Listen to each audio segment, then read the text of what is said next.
We spoke last time about that the world of the 10 sefirot, there are really two ways to present them. And we mentioned an analogy, just like in physics, we know that light could be both a particle and a wave. So even talking about spirituality and the light of God, here too there are two ways that Sefer Yetzira itself, which is the source of the concept sefirot, and their number being 10, presents them in two different ways. So let me try to recap, because we've had a interruption recently. The one way the sefirot are presented as the five-dimensional universe. The sefirot would be the time, being as called in Sefer Yetzira, a depth of beginning and a depth of end. Omek Reshit and Omek Reshit. Omek Achrit. Then Sefer Yetzira talks about a depth of evil, of good, and a depth of evil. Good and evil. And then the following six would be a depth of east, west, north, south, up and down. The 10, which in many ways a picture of a five-dimensional universe. We have the classical 3 dimensions, right, which are the 6 directions, which is these last 6. We have Einstein taught us that there's the 4th dimension of time, a depth of beginning and a depth of end. And the innovation of Sefer Yetzira is to say there's also a 5th dimension, good and evil, the same way that space has 6 directions, time has a past and a future, so too there's a moral dimension of the universe, which is good and evil. Last time we started, and here this is presented as a center point, that we have an infinite depth going this way or that way of all these 10 that are divided into 5 categories. I can also mention that later in Sefer Yetzira we will see that there is the issue of time, or Sefer Yetzira calls it year, which is really time. There is soul, nefesh, and there is olam, world. So Sefer Yetzira talks about olam, shana, and nefesh. There is the world, there is shana, which is time, and there's nefesh, which is soul. And this encompasses the 10 sefirot, which is an expression of the God in the building of the world. Now we just started a second list of the 10 sefirot, which, as we'll see, are very parallel and connected to this first list. We saw that in the second list sees the 10 sefirot as linear. There is the first sefira. The first sefira is ruach elokim chayim, which is the spirit of God and the living God, So good thing of the living God. The second is spirit from spirit. And the third was water. Water from spirit. And the water evolving from the spirit. And spirit is also, when we say spirit in Hebrew, is also, could be, ruach is also the same word for ear. And we explained the first emanation from God is ruach Elohim Chayim, the spirit of God. When we want to talk about something intimately connected to the thing itself, it's the spirit of itself. Afterwards, the spirit of the spirit is all that which could develop from that initial spirit. So in many ways, spirit of the living God and spirit from spirit is really a depth of beginning and a depth of end. When the Torah tells us, V'pach be'apav nishmat chayim, that God blows into Adam a soul, so the Tanya brings a source that says, when you blow mituchiyatav nafach, you blow, the ear comes out from your innermost part. So the ear, the spirit, is really a beginning, the first emanation from God, and spirit from spirit is all that expands from there.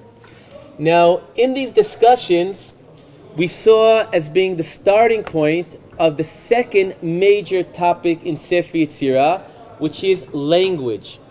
The world is created with 32 pathways, the 10 sfirot, and the 22 letters. And here, this is all review of last time, the letters emerge from here. Letters, human speech comes from spirit, from breath. When we breathe in, right? Ruach is ear, but also it's also breath. A person who is dead is in Hebrew ein lo ruach chayim, doesn't have the breath of life. So there are two manifestations of language. Spoken language is about we breathe in the ear. The ear is one, is unified. But the way we let the ear come out, we creatively stop the ear in all sorts of different ways, and this creates the separate letters. So spoken language is from ear, and later from water, they talk about water becoming more solid from ice and snow and finally earth, and the written letters as emerging also from this element of creation. And it's important to realize that when we say ear, water, and later fire, we are not talking only about their physical manifestations. It's that they're spiritual principles that there is a manifested in one physical manifestation of fire, one physical manifestation of water, and one of air, but each of these have a fundamental principle underlying them. Okay, now we get to the new Mishnah of today, which is the last on the first page handed out. Perek Aleph, Mishnah Yud Bet. Arba eish mimim. And the truth is, it could be that this will take all the time because I have so much to talk about. Eish mimim, fire from water. Chakak v'chatzav ba. We carve out kisei hakavod, the heavenly throne. Srafim ואופנים וחיות הקודש ומלאכי השרת. These are all the different angelic beings described in the vision of Yecheskel, which is called the Ma'aser Merkava. Umishloshtan yesad מעונו. And from the three of these, the ruach, the ear, the water, and the fire, we have created מעונו, the dwelling place of God. שנאמר עושה מלאכיו רוחות משרתיו לוהט. And there he mentions here the ruach, the eish, and in that same chapter, Kuf Dalid in Tihlim, we also talk about the water. Now, what I see is one of the most important themes within Sefer Yetzira deals with the relation between the unity of existence, and part of that unity is to teach us that both the water and the fire ultimately emanate from the same source. So in many ways, and the Zohar teaches that the word shalom, peace, is the linking between fire and water. The shin is the letter that represents eish, fire. The mem is the letter that represents mayim. Shalom is fire and water, two opposites that are able to be brought together. And this could be because ultimately there's one source. One aspect of two opposites that are brought together is, of course, the male and female, men and women, that in Jewish mysticism, men represent water and women fire. Okay, so we know that as opposed to some medieval Western perceptions about, you have the knights in shining armor in the Middle Ages, and the woman with her swords always running around doing whatnot, and the woman just sitting in some high tower doing nothing. In Judaism, the men are water, the men are traditionally scholars, and the women are filled with incredible energy and dynamics. So, Shalom, linking fire and water. Fire and water are very different, but they get linked together. There's a medrash that says that Shemayim, heaven is Shemayim, the Shin is Eish, Eish and Mayim. The heavens is fire and water bound together. Shalom is fire and water linked together. The sanctity of marriage is Ish and Isha, opposites, the male and the female. Because they're different. We don't annul the differences, but we see that the power of the unity of the Shalom is when they come together. And now I'd love to tell some stories about my recent trip in China, that one of my topics was talking about the word Shalom, and that evoked a number of very interesting comments. When I mentioned that in Judaism, men are water and women are fire, so one of the Chinese men raises his hand and says, well, I see that Chinese men shouldn't marry Jewish women. I said, because by us, the men are fire. So if Chinese man marries Jewish woman, fire and fire, this is much too much. So I certainly second the motion that Chinese men shouldn't be marrying Jewish women. Actually, I have a story about this. For years, I've been in touch with a professor of Chinese who told me that he was so inspired by the Torah that he decided to convert to Judaism. And he even wrote a book, I have a copy in my house, called Medrash Sinim, about the connection between Torah and ancient Chinese letters. Anyway, one day he writes to me that he'd like to ask my help to find someone a nice Jewish girl for him to marry. So I start looking around, finding where can I find a nice Jewish girl in China. So I heard there's this Chinese community in Kaifeng. For the first time in a long time, they have a rabbi. I contact the community, but they tell me there isn't anybody really in the right age range.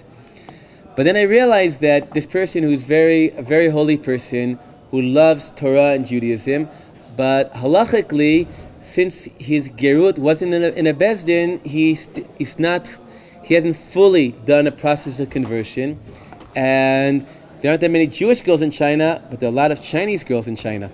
So I wrote him a letter explaining to him that according to Jewish law, he's still able to marry a Chinese woman, and I bless him, he should find a Chinese woman who has the fear of God as him.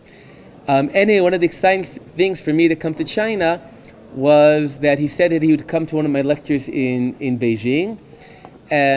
But when I come there, to my disappointment, I don't see, nobody comes over to me. I don't know how he looks like because we've only been in touch by email. So I figured somehow I just didn't come. So at the end of the lecture, I say, excuse me, is the writer of Medrash Sinim in the room? And then someone stands up, I run, I hug him, and later he tells me that he's found some wonderful Chinese woman, and they're together, and they keep Shabbos together. So, mamash gavalt. Anyway, so this is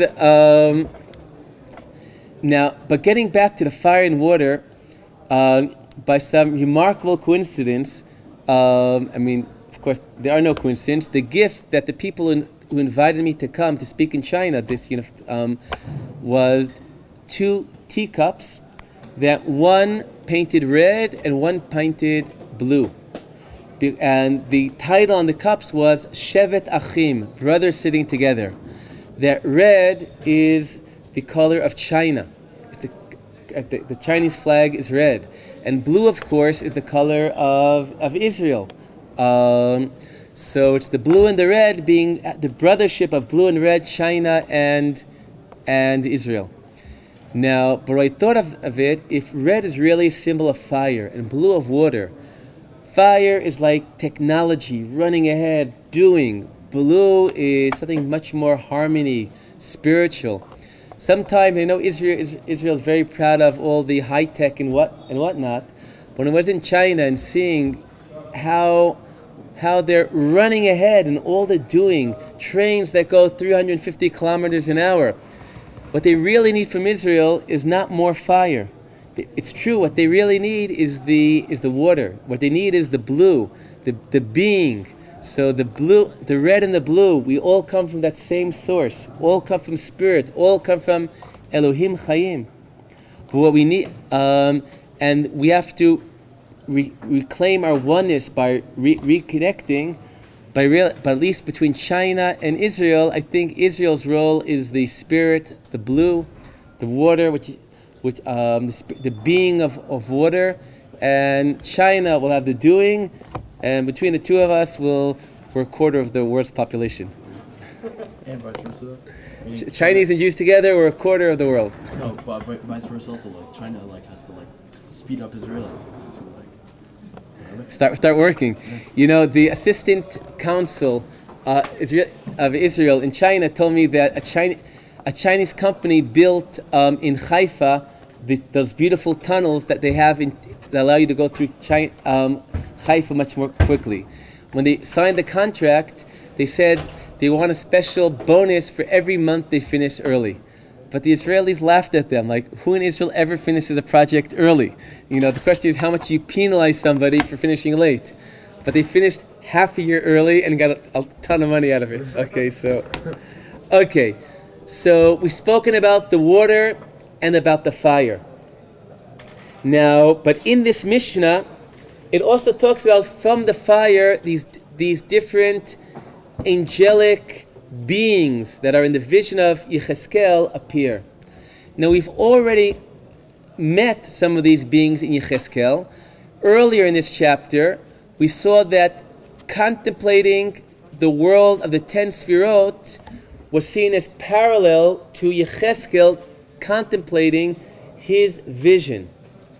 Later, in another Mishnah, we saw that we are called to be in a dynamic of rotzeh v'shav, of going and coming back.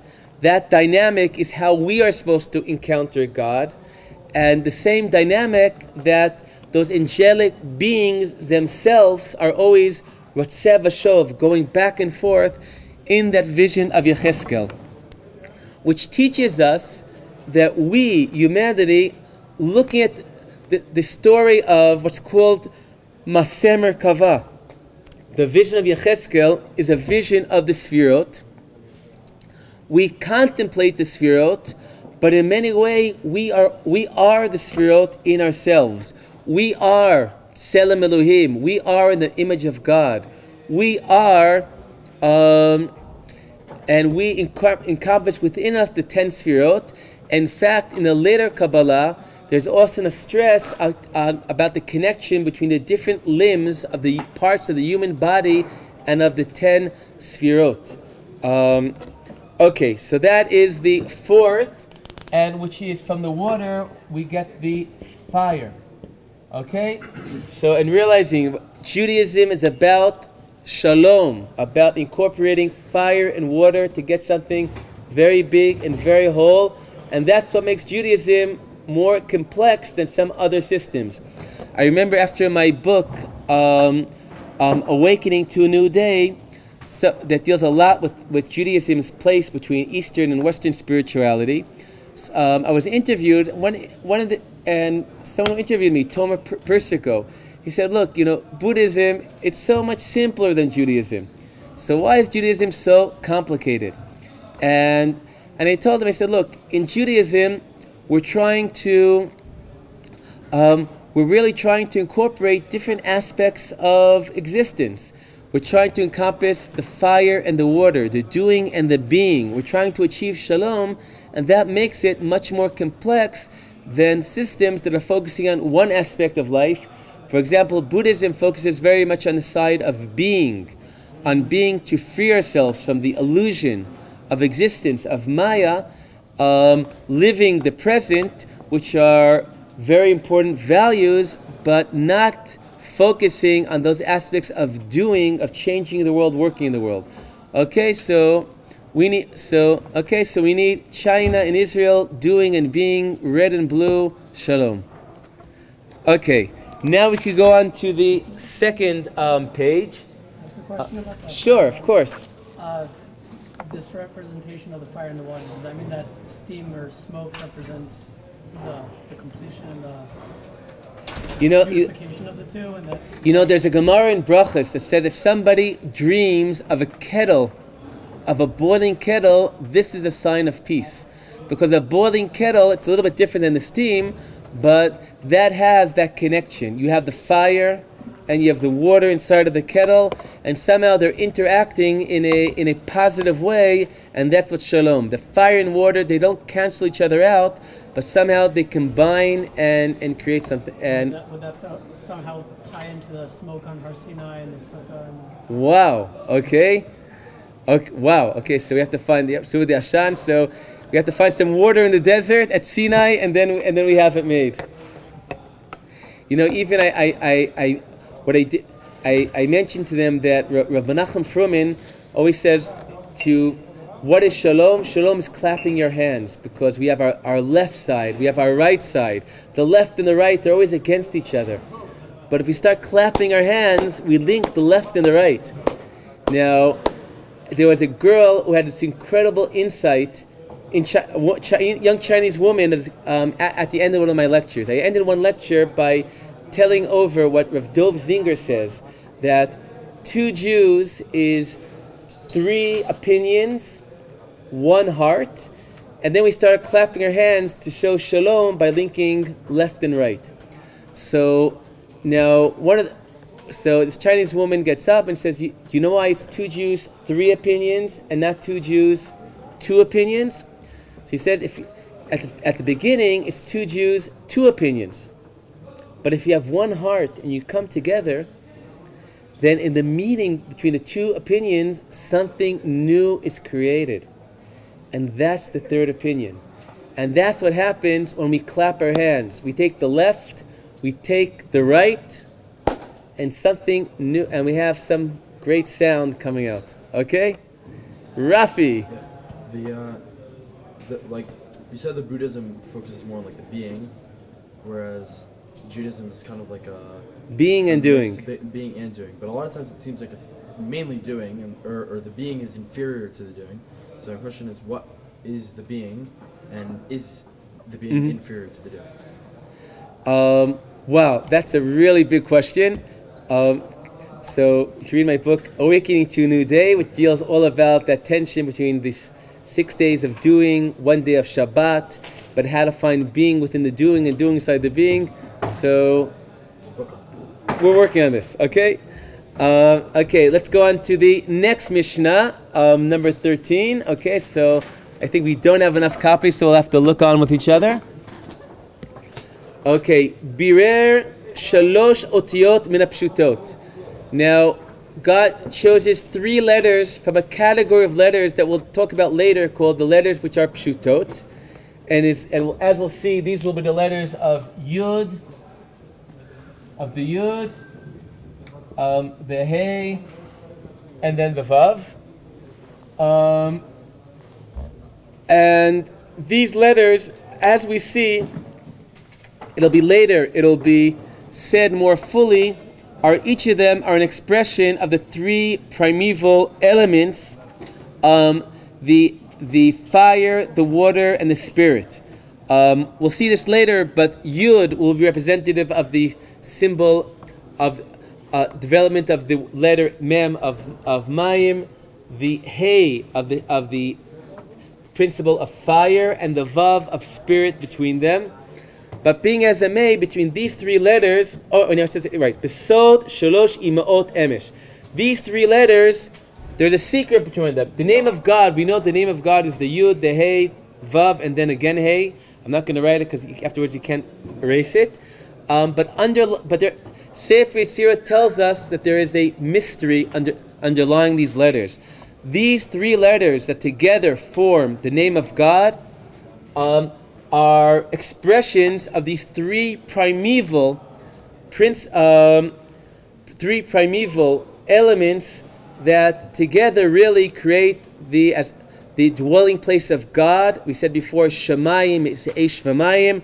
We saw at the end of the last Mishnah that from these three principles, Yasad Ma'ono.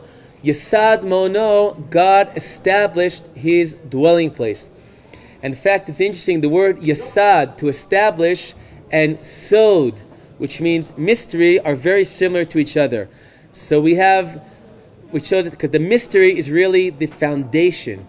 The Zohar says that the world stands on the Sod. The mystery, the secret, is what upon this, that non-tangible mystery is what allows existence to stand up upon it. So we have the letters of Emish. We have the letter Mem, we have the letter Shin, and the letter Aleph, and these are the letters that underlie the three letters of the name of God. But the three letters that together form the Shem Havaya. But now we say that these three letters, there are 6 permutations of these three letters. There are 6 ways you could take any three letters or 3 objects and set them up. וקבעם בשמו הגדול, and He established them in His holy name. So we now know that the name of God is that which links fire, water, and spirit together. וחתם בהם 6 קצוות, and sealed 6 directions. Creating the world means there has to be some boundaries, and we have six directions. Chamesh, 5, right? We're going through the 10 sfirot. 5, Chatam, Rome, Upana Lamala, Vachatmo, the permutation of Yud He Vav. 6, Chatam Tachat, Upana Lamata, Vachatmo, Behe Yud Vav. 6 is sealed below. 7, Chatam Mizrach, Upana Lefanav. 8, Chatam Marav, Upana Lacharav. 9, חתם דרום פנה לימינו וחתמו ביוד ה' ו' 10 חתם צפונו פנה שמאלה וחתם בה' ו' י'. So in English we go through the 6 directions of above, below, and then we had east, west, north, south. Okay, actually this was written, I have to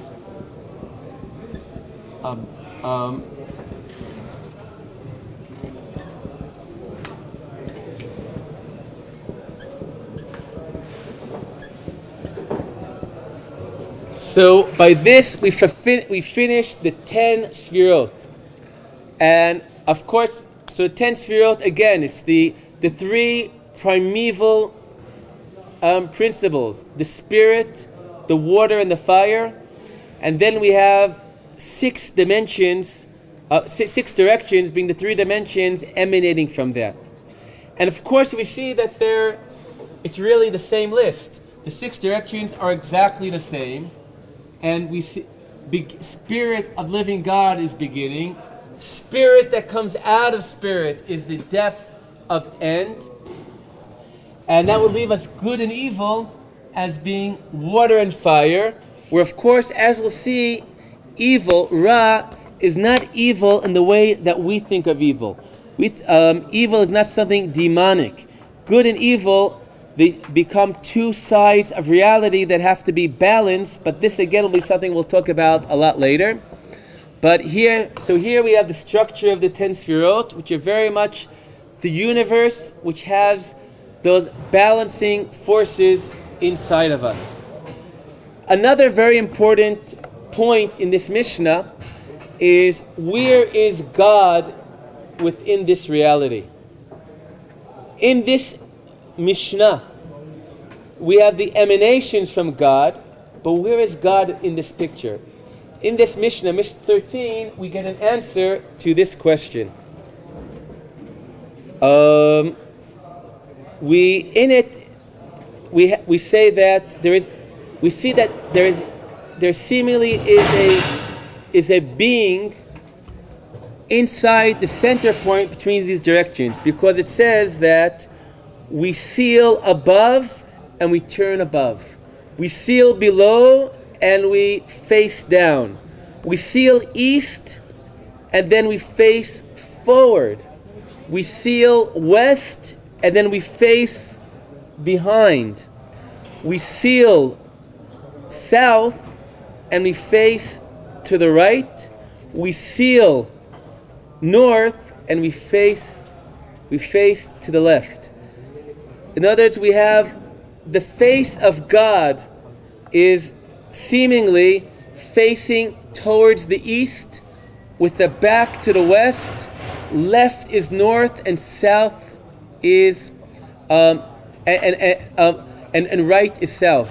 This is a depiction of God in the ancient temple, because the mikdash, the Beit HaMikdash, opens towards the east. So this would have as seemingly as the divine facing towards the east. Certainly we shouldn't be literally, but this is getting us an image to that manifestation of the presence of God in the world in the Beit HaMikdash. Okay, we'll conclude the chapter with the summary of this list. Elu, at the bottom of the page, you can see it continuing here. Elu eser sfirot blima. Achat, one. Ruach Elohim chayim. Ruach miruach. Spirit from spirit. Mayim miruach. Water from spirit. Eish mimayim. Fire from water. Rom above. Tachat below. Mizrach to the east. Umarav to the west, Tzvo north, Drom to the south.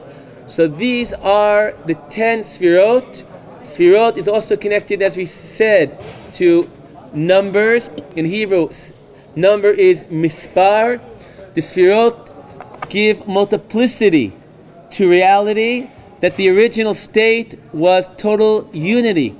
And all this multiplicity in the world is an expression of that ultimate unity.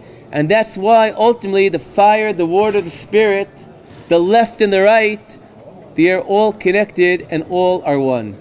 Sof davar, hakol nishma, et Elohim yira, ve'et mitzvotav shmor, ki ze kol ha'adam.